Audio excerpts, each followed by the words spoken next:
Morning friends. मैं doctor अमर संतोष मराठे और आज भी एक बहुत इंटरेस्टिंग रेमेडी के बारे में हम सोचेंगे कि उसका हमारे क्लिनिक में उसका प्रेजेंटेशन कैसे रहेगा और हम प्रैक्टिकली उसको कैसे प्रिस्क्राइब करते हैं, थियोरेटिकली या बुक पिक्चर उसका क्या है, प्रैक्टिकल जब पेशेंट हमारे पास आता है, क्लिनिक पे आता है, तो वो किस तरह का रिएक्शन हमें देता है। तो चलो शुरू करते हैं। तो ये केस मेरे पास आई थी और ये एक लेडी थी, करीबन अराउंड 35 इयर्स की वो लेडी थी और उसको बॉइल्स की शिकायत बहुत ज़्यादा हो रही थी। जैसे हम बोलते हैं ना कि हीट बॉइल्स जो हो रहे थे उसको, वो मल्टीपल थे उसके बॉडी पे और कंटिन्यूसली आ रहे थे। हालांकि उसने कई डॉक्टर को दिखाया, उनसे इंजेक्शंस वगैरह भी लिए उसने, मगर जो उसकी जो स्थिति थी उसमें कोई सुधार नहीं आ रहा था। तो फिर वो मेरे क्लिनिक पे आई और जब वो आई थी मेरे क्लिनिक पे तो उसके बटक पे बॉइल्स था, तो उसको बैठने में भी बहुत तकलीफ़ हो रही थी। तो पेशेंट का प्रेजेंटेशन ये रेमेडी के लिए काफ़ी इम्पॉर्टेंट होता है। जब हम ये रेमेडी प्रिस्क्राइब करते हैं इसका मेंटल पिक्चर हमें समझना चाहिए। तो मैं अभी वो बताता हूँ कि वो किस तरह से प्रेजेंट मेरे क्लिनिक पे हुई थी।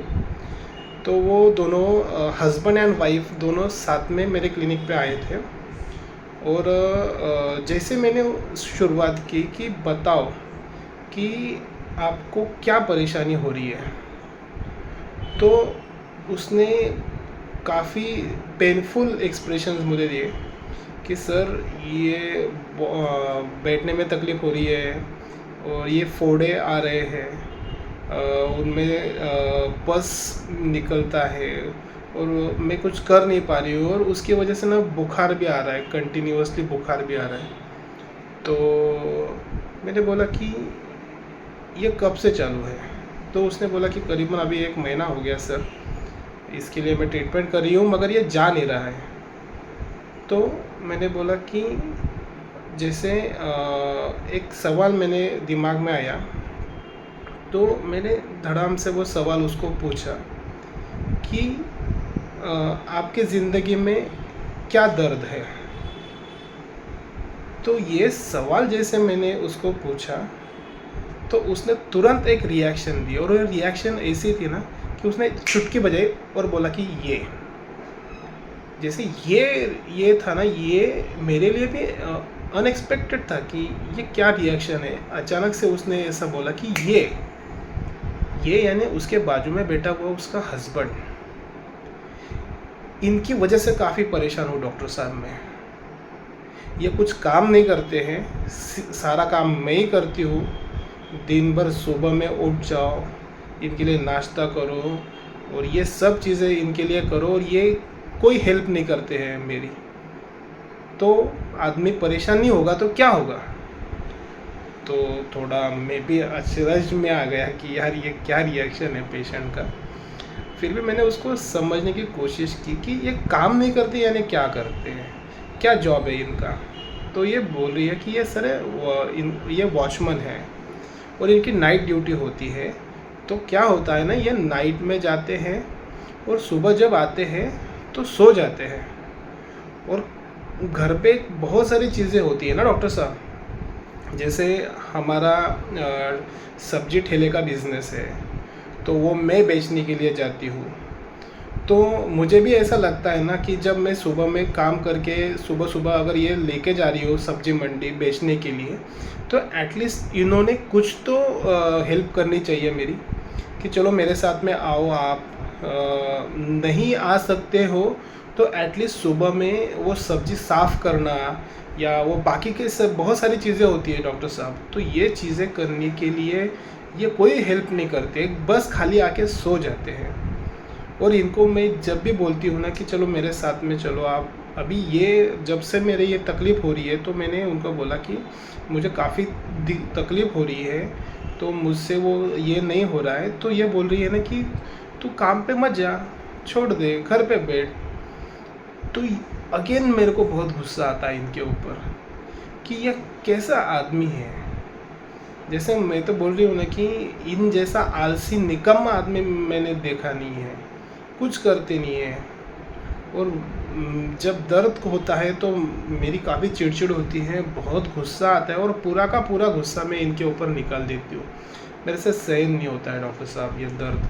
और आज भी अभी आप मुझे ना कुछ तो दवाई ऐसी दे दो कि जल्द से जल्द ये दर्द मिटे, क्योंकि मैं ना तो मैं सहन कर रही हूँ, ना मैं बैठ पा रही हूँ, ना कुछ कर पा रही हूँ डॉक्टर साहब।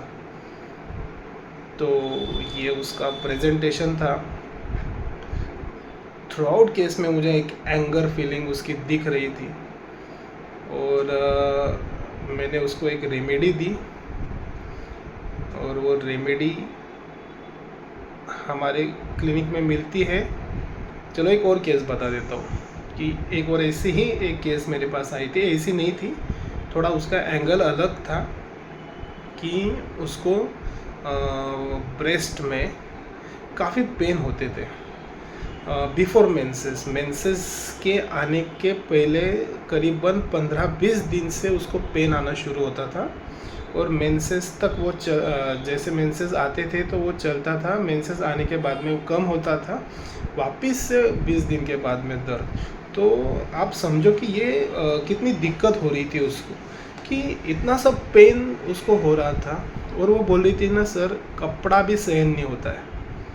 अगर वहाँ पे किसी ने जैसे वो कपड़ा होता है तो उसका जो दबाव होता है वो भी मैं सहन नहीं कर पाती हूँ।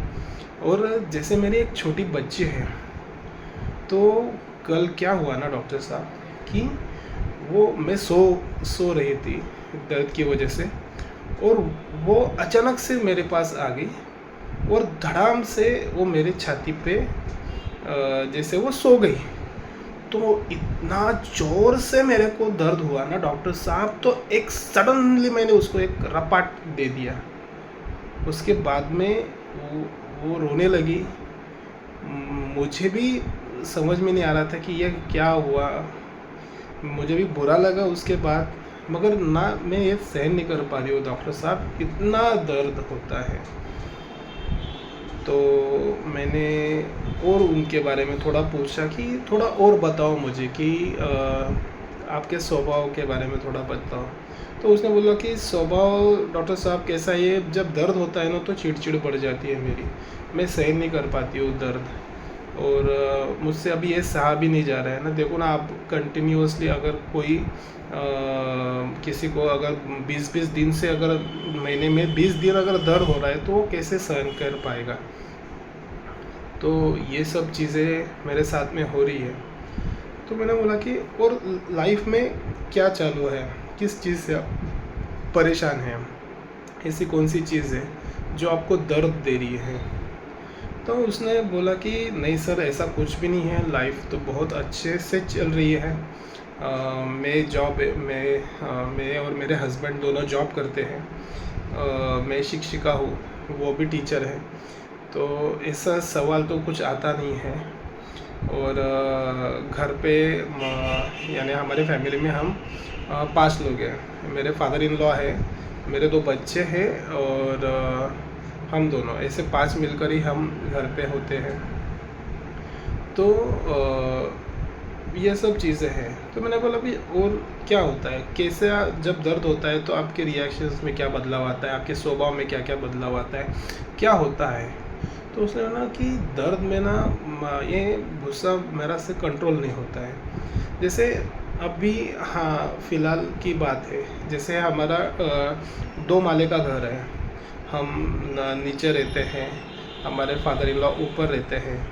तो क्या हुआ था ना कि मैंने खाना बनाया और वो प्रेफर करते हैं कि जैसे खाना बनाया तो हम साथ में खाते हैं शाम को। तो मैंने उनको 2 बार आवाज़ दिया तो उन्होंने रिप्लाई नहीं दिया। तो क्या हुआ ना, मुझे जाना पड़ा डॉक्टर साहब ऊपर खाना देने के लिए। और मैंने ना उनको बोला ना कि अब क्या है ना, मैंने 2 बार आपको बोला पिताजी आप चलो खाना खाने के लिए आप आओ, और आपने रिप्लाई नहीं दिया। तो पिताजी ने बोला कि नहीं मुझे तो सुना ही नहीं दिया था। तो ये बात सुन के मेरे को और भी गुस्सा आया कि ऐसा कैसा है, मैंने 2 बार इतने ज़ोर से आपको आवाज़ दी और आप सुनना नहीं चाह रहे हो, या आपको कैसे क्या सुना ही नहीं दिया। तो ये ऐसा पहली बार मेरे मुंह से निकल गया। नहीं तो आज तक मैंने कभी मेरा जो दायरा होता है मर्यादा का, मैंने कभी उसको ये नहीं किया। जैसे हम ब्रेक करते हैं तो मैंने वो कभी किया ही नहीं है। मैंने हर एक को उतना रिस्पेक्ट मैंने हर एक पर्सन को मैंने मेरे लाइफ में दिया है। ऑफिस में भी मुझे जब जाना होता है तो मैं मेरा पूरा काम, मेरी ड्यूटी, इनके लिए टिफ़िन खाना सब बना के मैं जाती हूँ। कभी मेरी ऐसी रिएक्शन नहीं होती है, मगर पता नहीं इस दर्द की वजह से अब ये सब चीज़ें मेरे साथ में हो रही है। तो आप कुछ ऐसी दवाई मुझे दें कि जिससे मुझे रिलीफ मिले। तो ये दोनों केस थी, और दोनों केस में मैंने एक रेमेडी जो मैंने उनको दी थी, वो रेमेडी है हेपार सल्फ। तो अब हम जानते हैं कि हेपार सल्फ का दर्द क्या है, एग्जैक्टली हेपार सल्फ क्या पर्सन है, वो किस तरह से बिहेव करता है। तो एक चीज़ जो मैंने कॉमन प्रेजेंटेशन ये दोनों केस में देखा था ना, कि इनका जो एंगर है ना वो सडन आता है, और हेपार सल्फ में एक रूब्रिक है या उसकी एक रिएक्शन है, फितरत है कि hepar sulph is very impulsive person. All of a sudden reactions होती है हेपार सल्फ की। तो ये जो दर्द होता है ना ये सहन नहीं करता है। डिलीजन पुअर ही इज़ में हेपार सल्फ को डाला है। तो ये पुअर क्या है ना हेपार सल्फ का, जब हम ये रूब्रिक के बारे में सोचेंगे ना, तो पुअर यानी लैक ऑफ समथिंग। तो ये लैक क्या है, उसमें क्या कमी है, तो ये कमी है ना उसका जो पेन टॉलरेंस का है ना, वो जो शक्ति है पेन्स को सहने की, वो शक्ति हेपार सल्फ में बहुत कम है। बाकी के लोग सहन करते हैं, जैसे चामोमिला है वो भी इम्पेशेंस पेन ड्यूरिंग में भी होता है, उसमें भी टॉलरेंस नहीं होता है। मगर हेपार सल्फ और चामोमिला का डिफरेंस यही है कि चामोमिला अनसिविल बिहेव करता है, बहुत बोलेगा, एब्यूजिव होता है, और carried desire to be carried fast में होता है। तो वो सबको यानी सबको परेशान करेगा।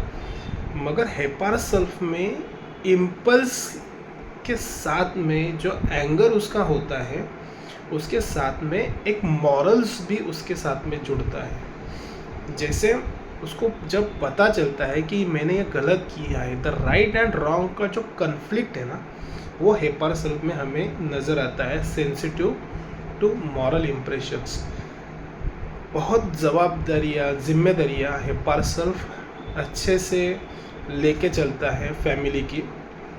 हेपार सल्फ बहुत केयरिंग बंदा होता है। यानी हम अगर देखते हैं रेपर्टरी में, तो केयरिंग में बहुत रूब्रिक में हमें हेपार सल्फ मिलता है। तो ये जो केयरिंग है ना, वो हेपार सल्फ की ना यानी ज़्यादा होती है बाकी के लोगों के प्रति। और जब वो केयर करता है ना, तो साथ में हेपार सल्फ को ये लगता है कि बाकी के लोगों ने भी उसके बारे में सोचना चाहिए। मगर बाकी के लोगों का जो रिस्पॉन्स है, वो रिस्पॉन्स अगर चिल है, कोल्ड है, तो हेपार सल्फ को गुस्सा बहुत जल्दी आता है। जैसे फर्स्ट केस में हमने देखा था कि वो जो आदमी है, हालांकि उसके लेवल पे अगर हम सोचेंगे कि वो नाइट ड्यूटी करके आ रहा है, घर पे अगर वो सो रहा है, और वो जो बेबी के लिए वो अगर बात कर रहा है कि ठीक है ना, दर्द है तो जा मत, बाद में जा, तो ये जो रिएक्शन है ना, ये बहुत ठंडी रिएक्शन है। जैसे ये कोल्ड है ना, वो सहन नहीं होता है हेपार सल्फ से, इसलिए वेरी चिली पेशेंट है। अगर हम थोड़ा साइकोडायनेमिकली भी उसके बारे में सोचेंगे हेपार सल्फ के बारे में, तो हमें पता है कि हेपार सल्फ में सेंसिटिविटी बहुत है। He is very sensitive to anything, external impressions, moral impressions, physical impressions, सब में हेपार सल्फ को डाला गया है। एनवायरनमेंट चेंज में भी हेपार सल्फ है। जब भी कोई चीज़ एनवायरनमेंट में बदल होती है तो पहली रिएक्शंस हेपार सल्फ में आते हैं। इसलिए सब फिजिकल सिम्टम्स जैसे cold, throat pen, coryza, headache, सब से हेपार सल्फ में बहुत जल्दी पकड़ लेता है, क्योंकि उसकी सेंसिटिविटी बहुत ज़्यादा है और सहने की ताकत नहीं होती है हेपार सल्फ में। तो क्या होता है ना कि ये चीज़ें की वजह से हेपार सल्फ और बीमार गिरता है। जैसे चिली रिएक्शंस है फैमिली की तरफ से, अगर वहीं पे अगर उन्होंने सपोर्टिव नेचर्स किया कि मैं तेरा हाथ बार ये कर देता हूँ, तुझे मदद कर देता हूँ, तो इससे भी हेपार सल्फ की गाड़ी चलती है। और मैंने दर्द के बारे में मैंने पूछा ना कि बॉयल्स का साइकोडायनेमिक्स क्यों आ रहे हैं ना, इसका मेन रीज़न है ना एंगर सप्रेस्ड। तो एलिमेंट फ्रॉम सप्रेस्ड एंगर में हेपार सल्फ को डाला गया है, इसलिए जो रिएक्शंस होती है ना वो बहुत तेज होती है, तीव्र होती है। एंगर कॉन्ट्राडिक्शन फ्रॉम में है। तो ये सब चीज़ें ना हमें हेपार सल्फ में मिलती है। तो ये सब चीज़ें जब हम हेपार सल्फ के बारे में सोचते हैं, तो जैसे मैंने सेकंड केस जो अभी देखी थी कि उसको जो तकलीफ़ हो रही थी, तो उसने उसकी जो बेटी थी, वो छोटी बेटी थी, वो जानबूझकर तो नहीं गिरी उसके ऊपर, मगर वो जो टच होता है ना, वो टच भी अनबेरेबल होता है हेपार सल्फ का। तो उसने फटाक से उसको एक मार दिया। मॉरल फीलिंग वांट ऑफ में भी हेपार सल्फ को डाला गया है कि जब पेन होता है तो उसको कुछ समझ में नहीं आता है। दो तरह के हेपार सल्फ हमने देखे अभी कि सेंसिटिव टू मॉरल से वो दायरा नहीं छोड़ती है। जैसे उसने बोला कि मैं मेरी सब रिस्पॉन्सिबिलिटी, मेरी सब ड्यूटी करके ही जाती हूँ, आज तक मैंने किसी को उल्टा जवाब देने की कोशिश भी नहीं की है, या नहीं मैं देती नहीं हूँ। मगर क्या हुआ ना, आज दर्द इतना था कि वो मेरे मुंह से निकल गया। ये निकल जाना ही इम्पल्सिव रिएक्शंस होती है हेपार सल्फ की, और उसकी वजह से वो मॉरल्स छोड़ के मॉरल फीलिंग वांट ऑफ में चला जाता है। वो बोल देता है, कभी कभी बोलते वक्त वो हाथ भी उठा देता है। तो फिजिकल एब्यूज़ में भी हमें हेपार सल्फ दिखता है। तो हम हेपार सल्फ की रिएक्शंस के बारे में जब हम सोचते हैं, तो ये जो रिएक्शंस होती हैं वो सडन होती है। जैसे बहुत सारे ऐसे रूब्रिक्स है जो इससे हम हेपार सल्फ को समझते हैं कि anger stab anyone so that he could have. जैसे इतना एंगर होता है कि मानो किसी को थप्पड़ लगा दो, किसी को मार दो, और उसमें जब पेन टॉलरेंस इतना कम होता है तो वो बहुत हताश और निराश होता है। छोटी सी फुंसी कहीं पे भी हो, मगर उसके साथ में अगर रिएक्शन उससे भी ज़्यादा हो, तो हम डायरेक्टली इस्तेमाल कर सकते हैं हेपार सल्फ का, कि वो नहीं सहन कर पाता है छोटी सी छोटी फुंसी भी, यानी उसका जो रिएक्शन है वो काफ़ी फास्ट आता है। Anguish, attempt to commit suicide, तो इतना गुस्सा मेंटली और फिजिकली वो टॉलरेट ही नहीं कर पा रही है पेन को। और वो दौरान जब उसकी रिएक्शंस होती है कि ना किसी से बात करना, मुझे अकेले रहने दो, company, aversion to, desire to be solitude, और ये सब करते वक्त ना जो छोटी से छोटी चीज़ भी उसको अफेक्ट करती है ना, उसको वो अंदर नहीं रखती है। जैसे इग्निशिया और हेपार का फ़र्क इतना ही है, दोनों भी सेंसिटिव टू मॉरल्स में है और दोनों ही मर्यादा में रहते हैं, मगर इग्निशिया का टॉलरेंस लेवल बहुत ज़्यादा होता है। इतनी जल्दी इग्निशिया नहीं बात करती है, मगर हेपार सल्फ का टॉलरेंस लेवल कम होता है। तो कोई भी चुभने वाली बात जब होती है तो हेपार सल्फ की रिएक्शन तुरंत आती है, और वो फिर कंप्लेंट करने लगती है कि ये लोगों की वजह से हो रहा है मुझे तकलीफ़, जैसे हम बोलते हैं ना कि जो पहली केस थी कि वो जो सब्जी मंडी में उसको डेली जाना है, रूटीन करना है, तो पूरा इन लोगों का काम करते करते थक जाने के बाद में जब उसको जो रिएक्शंस होती है वो अगर उतना यानी प्रफुल्लित करने वाली नहीं होती है, थोड़ा चिल रिएक्शन अगर सामने वाले की होती है, तो उसके बारे में भी वो कंप्लेंट करने से झिझकती नहीं है। उसको कोई मतलब नहीं होता है कि मैं किसके सामने बात कर रही हूँ। इग्निशिया सोचेगी कि मैं घर की बात बाहर नहीं बताऊँ, मगर हेपा सेल के बारे में ऐसा नहीं होता है। जब वो दर्द में होती है, तो अगर दर्द में नहीं है तो ये सब चीज़ें हेपा में भी दिखती है, तो थोड़ा डिफ़िकल्ट होता है कि इग्निशिया और हेपा सेल में डिफ्रेंशिएट करना जब वो दर्द में नहीं होती है तो। और लाइफ में भी हेपा सेल में ऐसे बहुत सारी चीज़ें हमें दिखती हैं कि वो खुश नहीं होती हैं, और वो नाखुश होने की वजह से ही दर्द में इंटेंसिटी ज़्यादा बढ़ती है। ना तो वो खुद की काम करने की ताकत से या जो भी कुछ उसके साथ में घटित हो रहा है या उसकी फाइनेंशियल स्टेटस या जो भी चीज़ें हैं उसमें वो नहीं खुश होती हैं, तो उसका गुस्सा बढ़ जाता है, और साथ में वो खुद से भी नाराज़ और दूसरों लोगों से भी बहुत नाराज़ होती है हेपा सेल। और फिर उसकी रिएक्शंस उस लेवल की जाती है, जितना ज़्यादा उतना ही डिस्ट्रक्टिवनेस ज़्यादा होता है हेपा सेल में।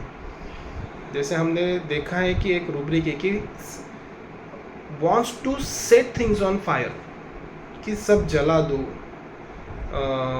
तहस नहस कर दो। Wants to kill, barber wants to kill his customer.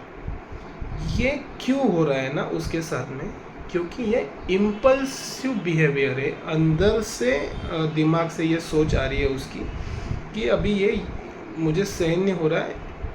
तो ये सब चीज़ें क्यों होती है ना, क्योंकि वही बार मैं बोलने की कोशिश कर रहा हूँ कि ये प्रेजेंटेशन है हेपा सेल का, कि वो बहुत सेंसिटिव है, हाईली सेंसिटिव रेमेडीज़ है हमारे इसकी, इसलिए वो ये सब चीज़ें के बारे में सोचने की कोशिश करता है।